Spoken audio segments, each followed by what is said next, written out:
Halo Sobat YouTube, jumpa lagi di channel Dashcam Jalanan. Di video sebelumnya, saya sudah mereview apa saja fitur yang ada di All New Picanto 2012.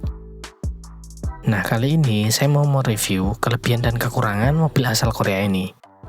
Apakah saja itu? Yuk kita simak videonya. Sebelum lanjut, jangan lupa like, komen, dan subscribe channel saya.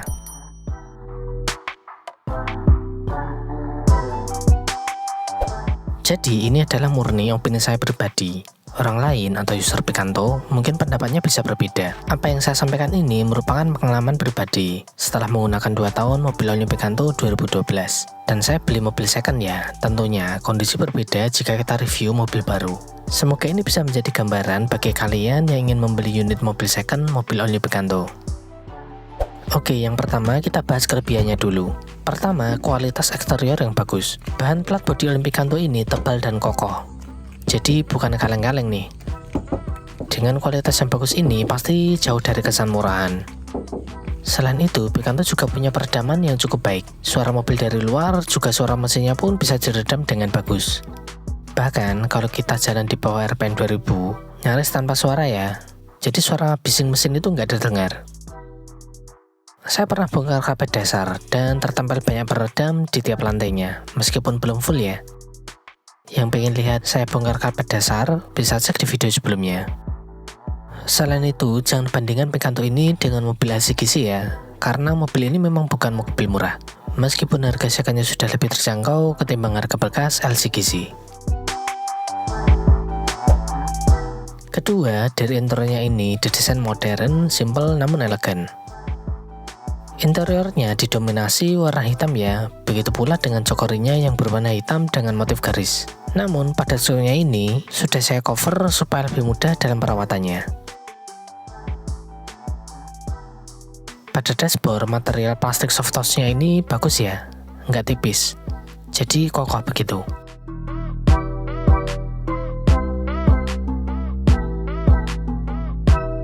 Lalu ada footrest juga pada bagian kaki kiri.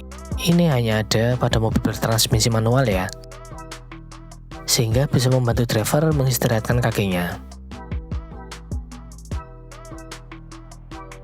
Nah, pada bagian bawah kursi penumpang ini adalah laci rahasia ya.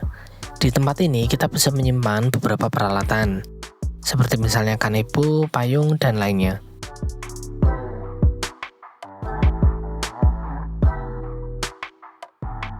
Kemudian pada bagian bagasi ini juga dilengkapi dengan lampu penerang.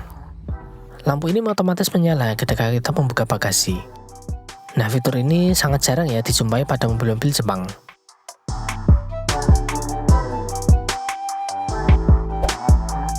Ketiga, All New Picanto punya 2 jenis. Yang pertama Picanto murni dengan mesin 1000 cc dan yang kedua 1250 cc. Nah, punya saya ini 1250 cc ya. Dengan mesin 4 silinder, getarannya lebih halus.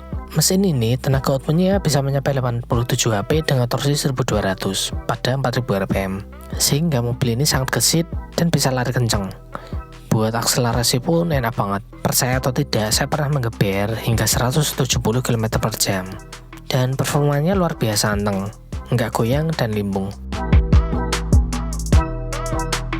Di video lain, saya juga pernah upload kecepatan Picanto ini bisa menembus 180, bahkan 190 km/jam.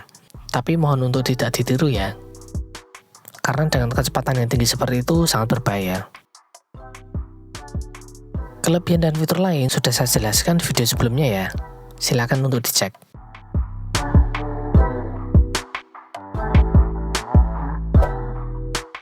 Meski punya banyak kelebihan, All New Picanto tetap saja punya kekurangan. Pertama, fitur keselamatan yang kurang. All New Picanto ketika masuk di Indonesia, fitur keselamatannya banyak yang dihilangkan. Ya, mungkin supaya harganya bisa bersaing dan lebih terjangkau. Padahal banyak yang penting nih, misalnya seperti airbag untuk driver dan penumpang pada bagian depan. Lalu pengereman ABS, plus EBD, serta stability control. Yang kedua, pedal kopling keras. Sepertinya ini memang menjadi karakter All New Picanto, apalagi jika capaian kilometernya sudah cukup tinggi. Pedal kopling yang keras ini tentu membuat kaki kita jadi mudah pegel ya. Nah, cara mengatasi supaya pedal kopling kembali enteng yaitu dengan ganti kopling set.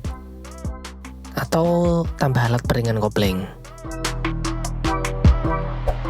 3. Suara ban masuk ke kabin.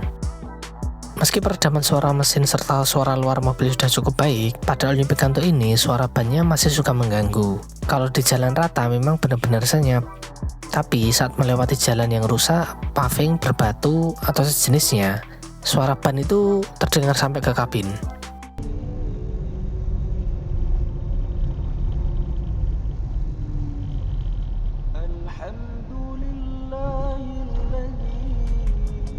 Sebenarnya masalah ini tidak hanya di Picanto, tapi juga beberapa jenis city car lainnya. Kalau kepengen suara senyap, kalian bisa menggunakan ban yang punya kemampuan meredam suara yang baik, misalnya Bridgestone Turanza dan lainnya. Atau kalau pengen budget hemat, kalian bisa setel audio yang kencang aja.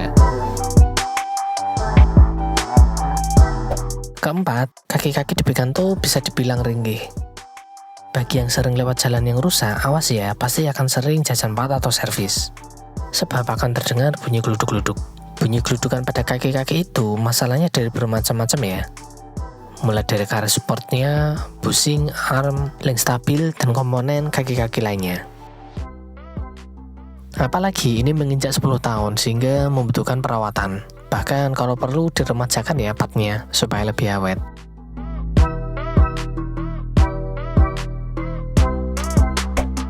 5.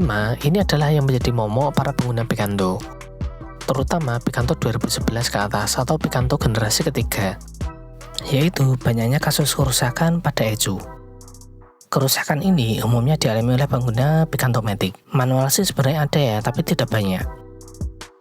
Nah, kerusakan ecu ini bisa terjadi kapan saja, karena ini adalah komponen elektronik, dan bisa juga disebabkan karena kesalahan pemilik juga. Jadi letak ecu ini ada di dekat mesin ya, yaitu di samping shock breaker depan kiri. Jadi intinya kalau punya All New Picanto, ruang mesin gak usah disemprot air. Apalagi menggunakan air bertekanan tinggi. Karena air bisa masuk ke komponen elektronik di ecu dan bisa membuat ecu jadi konslet. Tapi jangan khawatir ya, ecu tetap bisa diservis. Karena di grup Picanto ada master yang bisa servis ecu. Oke, jadi itu review kelebihan dan kekurangan di mobil All New Picanto. Semoga bisa membantu kawan-kawan sebelum memutuskan untuk membeli mobil All New Picanto. Yang mau sharing kelebihan dan kekurangan di mobil All New Picanto lainnya, silahkan tulis di kolom komentar ya. Oke, sampai jumpa di video saya selanjutnya. Bye.